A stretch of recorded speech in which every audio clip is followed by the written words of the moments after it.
Buenos días, vamos a hablar de cardiopatía isquémica en la mujer. Para empezar, les muestro esta lámina de la Sociedad Española de Cardiología, donde describe la mortalidad cardiovascular en España para el 2020. Fíjense que la primera causa de muerte es la enfermedad del sistema circulatorio en un 24.30%, seguido de tumores en un 22.80% y enfermedades infecciosas y parasitarias en un 16.40%. En lo que respecta al número de muertes absolutos por año, en el 2020 se evidenció un aumento de un 2.4%. Y esta parte de la lámina, que me parece la más interesante, describe, mueren casi 8.000 mujeres más que hombres por enfermedad cardiovascular al año. Esta parte de la lámina nos tiene que hacer pensar, dudar o reflexionar en dos aspectos importantes. Primero, lo que solemos decir es que mueren más hombres que mujeres, pero esta lámina contradice esa información. Y segundo, si los factores de riesgo se deben manejar de manera similar en hombres y en mujeres. Si eso se debe manejar similar, ¿por qué mueren más mujeres que hombres? Entonces, la cardiopatía isquémica en la mujer, fíjense que en el dibujo se los muestro en la caricatura, donde se aborda de manera diferente a la mujer que el hombre. ¿Por qué es eso? Porque manejamos síntomas con frecuencia típicos en la mujer, se le quita la gravedad o la importancia a los síntomas que presentan, bien sea por la paciente o por el centro de salud donde acudan. Eso hace un diagnóstico erróneo o tardío, por ende va a tener un tratamiento incompleto y un pronóstico desfavorable. Entonces, ¿cuáles son las diferencias? ¿Por qué tenemos que hablar de diferencias en cardiopatía isquémica? No solo es que tenemos que hablar de diferencias de cardiopatía isquémica, sino que tenemos que empezar a verlo desde dos puntos de vista. Uno es diferencias según el sexo y otras diferencias según el género. Cuando decimos diferencias según el sexo, son las anatómicas, las fisiológicas, las genéticas, el hecho de ser hombre, hombre y mujer, mujer. Diferencias de género son todos esos elementos que se ven afectados por el aspecto social, por el aspecto económico, por el aspecto cultural, ¿okay? Del mundo donde se desenvuelva la mujer. Entonces, diferencias de sexo desde el punto de vista anatómico y fisiológico, vamos a resumirlo de la siguiente manera. Para empezar, sabemos que el corazón del hombre es más grande que el de la mujer. Entonces, si el corazón de la mujer es pequeño, ya tenemos que entender que el volumen latido va a ser de menor tamaño, de 63 a 65 ml por minuto, y tiene que mover los mismos 4 o 5 litros en el sistema de sangre, en el sistema circulatorio. Entonces, por ende, eso obliga a que el corazón de la mujer tenga que latir más veces que el hombre para poder mover los 4 o 5 litros. Y si a eso le agregamos que las arterias epicárdicas son de menor diámetro, pues imagínense un corazón que ya late con cierta velocidad, que bajo una situación de estrés necesite más oxígeno del que suele utilizar y unas arterias coronarias pequeñas, y si por eso hablamos de tapadas, entonces se llega a ser insuficiente en algún momento.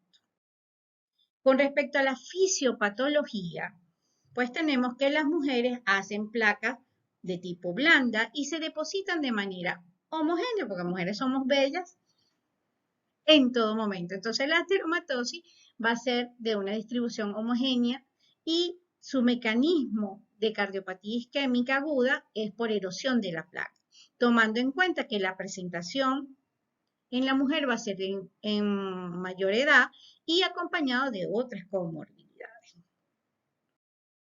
Entonces, tenemos este artículo que no solo describe de que somos una distribución homogénea de la ateromatosis, sino que se ve afectada principalmente la microvasculatura. A eso le agregamos, es más frecuente ver vasoespasmos coronarios o disección de arterias coronarias, entendiendo que la disfunción son de las arteriolas coronarias más pequeñas. Entonces les traigo un ejemplo solo con estas dos diferencias, las anatómicas, anatómico-fisiológicas y las fisiopatológicas, que por ejemplo, antes lo que más se manejaba es prueba de esfuerzo. Y lo que sí decía la teoría es que es menos específica y menos sensible en la mujer que en el hombre. La prueba de esfuerzo sigue siendo utilizada, pero entonces ahora tenemos que decir a quién y por qué. Si entendemos esto, vamos desarrollando la ubicación del diagnóstico dependiendo de la paciente que tengamos al frente. ¿Por qué? La prueba de esfuerzo nace para diagnosticar a las personas que tengan cardiopatía isquémica con obstrucción de las arterias coronarias, o sea, las epicárdicas. Entonces, si estamos diciendo que la fisiopatología de la mujer es más de la microcirculatoria o de una distribución homogénea donde no hay obstrucción del vaso sanguíneo, esta prueba de esfuerzo va a ser negativa o no nos va a orientar en el diagnóstico. Entonces, la American Heart que dice, bueno, mujeres que tengan una capacidad de ejercicio adecuado con un electro normal, pudieran ser las candidatas para empezar con una prueba de esfuerzo. Una vez que hablamos de la anatomía, la fisiología y la fisiopatología, vamos a hablar de los factores de riesgo que se conocen como tradicionales, convencionales o establecidos. Son tradicionales porque son todos los que nosotros manejamos y afecta de igual manera al hombre y a la mujer. ¿Cuáles son? Hipertensión, diabetes, tabaquismo, hiperlipidemia, y también tenemos la inactividad y la obesidad central. Se las enmarco de manera importante porque es la que más se encuentra en las mujeres, pero afecta o su elemento de riesgo es igual tanto en hombres como para las mujeres. Entonces vamos a hablar de los factores de riesgo específicos para la mujer. Y fíjense que dentro de los factores de riesgo específicos para la mujer, vamos con los no convencionales ligados al sexo. Pues la mujer tiene útero, entonces puede tener menopausia o menarquia temprana, síndrome de ovario poliquístico, se embaraza y tenemos la diabetes gestacional, la preeclampsia y la eclampsia de los estados hipertensivos del embarazo, el parto pretérmino. Y estos elementos son todos conocidos como factores de riesgo específicos para la mujer de desarrollar diabetes, hipertensión, insuficiencia cardíaca, cardiopatía isquémica. También tenemos los estados, las enfermedades inflamatorias sistémicas como el lupus eritematoso, la artritis reumatoidea, la psoriasis. Recuerden que estos son estados inflamatorios crónicos donde se altera el endotelio, el estrés oxidativo y eso lleva a una aterosclerosis y por ende nos va a desarrollar cardiopatía isquémica. Y las enfermedades oncológicas, así como el tratamiento, pues ya es conocido como factor de riesgo cardiovascular que también está asociado a las comorbilidades o los estados previos a la enfermedad oncológica de su sistema circulatorio. También tenemos los no convencionales ligados al género, que son los psicosociales. Son los que dependen del aspecto cultural, social y económico de la mujer que presenta el evento cardiovascular. Fíjense que hay un problema cuando decimos del aspecto cultural, porque la mujer en sí piensa que está protegida por la inmunidad C, que es la inmunidad cristiana, es decir, yo no me voy a enfermar, a mí no me va a pasar nada, esto es solo susto, solo estrés, o si yo me enfermo, la casa se va a caer, mis hijos, mis esposos, mis padres, ¿quién los va a cuidar? Eso hace que la mujer consulte mucho más tarde y una vez que consulta, pues es valorada con unos síntomas que quizás como son atípicos no se aprecian y no se hacen el diagnóstico. También tenemos que tomar en cuenta que tienen responsabilidades en exceso y tienen un descanso inapropiado y un estado mental alterado. Todos estos elementos influyen como factores de riesgo no convencionales ligados al género para desarrollo de cardiopatía isquémica. Otra diferencia va a ser la presentación clínica y fíjense que tenemos aquí que es más frecuente en la mujer que se presente bajo estrés emocional o mental que en el ejercicio. Y diría, los alumnos de pregrado a los que le doy clase, bueno, pero cuando hablamos de cardiopatía isquémica hacemos 3 preguntas y una de ellas se desencadena con el esfuerzo sí o no y se supone que decir sí, eso nos habla de un dolor típico coronario. ¿Qué pasa? Eso no se lo podemos aplicar a las mujeres porque está más relacionado con el estrés emocional o mental. La ubicación suelen ser en áreas epigástricas, está acompañado de náuseas, irradia a ambos brazos, hombros, a la región de dorso, región interescapular, que son irradiaciones no frecuentes. También tenemos los equivalentes anginosos, que no es el dolor típico de novela, de apretarse el pecho, sino estados de disnea o cansancio, sensación de miedo. Mucha gente habla es que estoy angustiada, tengo pánico. lo desarrollan o lo confunden con síntomas de indigestión. Incluso en este artículo encontraron que muchas mujeres refirieron síntomas que asemejaban a un resfriado. Entonces, todos estos elementos tenemos que conocerlos y manejarlos porque no va a ser el dolor típico opresivo de ubicación retroesternal irradiado a cuello, desencadenado con el esfuerzo y que calma con el reposo o con nitrato. Entonces, esa diferencia en el abordaje y en el interrogatorio hace diferencias en el manejo de la cardiopatía isquémica y, por supuesto, eso desfavorece a las mujeres. Este artículo de Circulation del 2018 dice, el cuadro clínico también puede mostrar diferencias según sexo y coincide en que lo que menos presentan son aspectos o síntomas relacionados a la angina típica. ¿Por qué? Porque el 60% de las mujeres sintomáticas no tienen estenosis coronaria, sino que está afectado es la microvasculatura.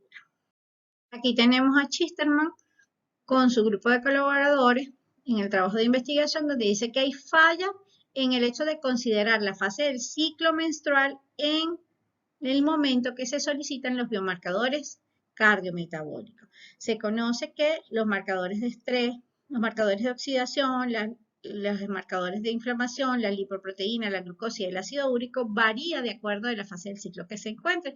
Como esto es un metaanálisis, la mayoría de los estudios dicen que la fase folicular es la ideal para solicitar estos estudios donde nos va a dar un verdadero diagnóstico. Entonces, ¿qué demuestran? Que si estos elementos varían según la fase del ciclo, si tomamos medidas aleatorias sin tomar en cuenta la fase hormonal en la que se encuentran las mujeres premenopáusicas, la probabilidad de error de interpretación nos hace desviar el diagnóstico. ¿Qué concluyen ellos? Que falta como un esquema, un estudio más amplio donde sincronicen el momento en el que se realiza la prueba y la fase del ciclo menstrual en el que se encuentra la mujer. Este estudio hecho por Gemal, pues encontró diferencias que ya dijimos y ya hemos nombrado. La edad de presentación en la mujer es mayor, ya las mujeres tienen otras enfermedades asociadas, el dolor descrito es totalmente diferente a lo que nosotros solemos manejar, se solicitan más estudios de imágenes en mujeres que estudios de esfuerzo y el puntaje de riesgo en las mujeres, el que se está utilizando, cataloga a las mujeres de bajo riesgo. ¿Por qué? Porque no se están tomando en cuenta los factores de riesgo específicos para la mujer no convencionales relacionados al sexo y al género. Entonces, ¿qué es lo que la literatura nos muestra? Que a las mujeres hay que hacerle pruebas de estrés con imágenes. ¿Por qué? Porque estamos diciendo que lo que está alterado es la microvasculatura y se puede apreciar más en un tipo de pruebas de estrés con imágenes, que se recomienda como estudio inicial en las mujeres sintomáticas de riesgo intermedio o alto para enfermedades coronarias, que tenga normalidades en el segmento ST y tenga pobre capacidad de ejercicio o un electro que al ejercicio sea anormal. ¿Por qué? Porque la enfermedad es de origen microvascular. ¿Cuál es el problema? Que recuerden que tenemos mayor oportunidad de tratamiento cuando son lesiones epicárdicas y tenemos menos oportunidad de tratamiento para la microvasculatura. En este artículo de Carla Araujo, pues donde estudia la calidad de cuidado y mortalidad en 30 días de mujeres y varones con infarto agudo del miocardio, pues encontramos diferencias multifactoriales y multidimensionales desde cómo lo interpreta los síntomas la mujer cuando decide consultar y dependiendo del centro donde llegue a consultar para decidir qué manejo. ¿Qué encontró? Que a las mujeres se les ofrece menos reperfusión oportuna, no reciben antiagregación dual, las estatinas a alta dosis no se le dan cuando se egresa y son pocas referidas a rehabilitación cardíaca o que acudan a rehabilitación cardíaca. En este punto ellos se extienden un poquito más donde dice que las mujeres hay dos motivos por los cuales no van a rehabilitación cardíaca. Uno, porque no las convencen de la importancia de la rehabilitación cardíaca, entonces dejan de hacer esto por ir a atender sus obligaciones en el hogar. Y dos, están acompañadas de artritis reumatoidea o enfermedades inmunológicas que las limita en la acción de la rehabilitación cardíaca. ¿Qué llevó a esto? Que el porcentaje de mujeres que recibieron un tratamiento óptimo fue menor que en los varones y la asociación a una mayor mortalidad a los 30 días. La diferencia en la evolución y la conducta coincide este artículo con el que les acabo de mostrar de Carla Araujo y eso nos indica que algo estamos haciendo o algo no estamos haciendo. ¿Cómo puede equilibrar la atención médica de las mujeres? Uno, conciencia pública, educar a la población femenina cuándo consultar, cómo tomar la importancia a su salud y educar al equipo de salud para que las atienda y las aborde de manera diferente. Debemos utilizar guías específicas según sexo y género, incluir pacientes femeninas en las investigaciones, reconocer otros elementos importantes en los que determinen la salud, incluir la historia ginecológica y obstétrica en la parte del interrogatorio para poder decidir conducta y, por qué no, crear centros de salud para la mujer.